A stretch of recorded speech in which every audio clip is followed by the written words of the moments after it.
যে গত জানুয়ারি মাসের 1 তারিখে জাতীয় পার্টির 39তম প্রতিষ্ঠা বার্ষিকী ছিল।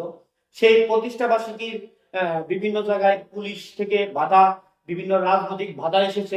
তারপরও যে রাজনৈতিক বাধা উপেক্ষা করে জাতীয় পার্টি সারা বাংলাদেশে একযোগে জাতীয় পার্টির প্রতিষ্ঠা বার্ষিকী পালন হয়েছে। প্রিয় জাতীয় পার্টির নেতা কর্মীকে বলবো, আপনারা মাঠে নেমে পড়ুন। দেশের মানুষ এখন যে গত স্বৈরাচারী সরকার 15 বছরে যে ধরনের অত্যাচার জুলুম করেছে এবং 5ই আগস্টের পর থেকে দেশে যে ধরনের বিশৃঙ্খলা সৃষ্টি হয়েছে, সেই কারণে দেশের এখন সাধারণ জনগণ চায় জাতীয় পার্টি রাষ্ট্র পরিচালনায় আসে।